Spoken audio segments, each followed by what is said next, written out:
Hello guys, ito yung katuloy ng aking video kanina sa paglilinis ng aming bakuran, pero ito ay maglilinis na rin ulit ako sa aming bahay. So ito na nga ay inumpisahan ko ng maglinis dito sa aming terrace. Bago ko inuumpisa ng aking paglilinis ay inuuna ko muna yung pagwawalis ng bakuran namin bago dito sa loob ng aming bahay. Naglilinis talaga ako ay gusto ko ay ako lang dito sa bahay mag-isa. Dahil kapag may kasama ako dito ay ay matatagalan talaga ako sa pagtatrabaho dito sa bahay. Dahil kapag andito yung mga bata ay andito sila at pahila-hila at hindi ako makalinis. Pag nakikita mo silang nakahiga dyan ay pati ikaw na rin ay tatama rin kaya pinaalis ko muna sila. Hindi naman gaano kadumi dito sa aming terrace dahil nga sa naglinis ako kahapon kaya konti lang din naman ang aking linisan. Huwag ko namang nilinisan ang aming kusina. Hindi naman gaano kadumi dito sa kusina dahil nga sa linisan ko ulit kahapon. Dahil nga sa kinuha nila yung may-ari ng palay dito kaya ayan nilinisan ko konti at pagkatapos ay natapos na rin ako sa paglilinis ng aming kusina. Nung matapos na lahat ng aking gawain, ayan tinawag ko ang aking anak na buhatin yung halaman dahil sobrang bigat at hindi ko kayang buhatin. Dahil hindi niya rin pala kayang buhatin kaya tinulungan ko na rin siya. Ay ko na nga yung halaman dyan dahil nga yung aming nilagay na bakod ay sobrang bitin. Tapos naman kung nilagay yung halaman doon, ayan na hinugasan ko na rin yung mga pang-inumin ng mga bata sa school. Tapos na ako nagugas ng plato at ayan ay sinunod ko na rin yung paglilinis ng aming tolda.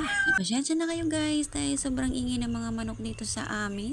Hirap talaga mag voice over kapag andito ka lang dahil nga sobrang ingay ng mga sasakyan at mga manok. So balik na tayo guys dito sa aking ginagawa dahil nga sa ginabit namin yan nung may namatay dito sa aming kapitbahay. Hindi naman gaano kadumi pero sinipag tayo kaya ayan lilinisan na natin. Mga oras na yan guys ay pagod na ako pero tuloy pa rin. Sobrang hirap yung pagsisit ng camera dahil nga wala kang taga video. Sige pa rin, go pa rin dahil nga ginusto natin ito at magiging content creator na tayo. Tsari naman, walang imposible, baka naman tayo ay mapansin ni Meta. Dahil pagkatapos ng paglilinis ng bahay ay wala naman na tayong ginagawa kaya naisipan kong mag video na lang ng aking ginagawa araw-araw.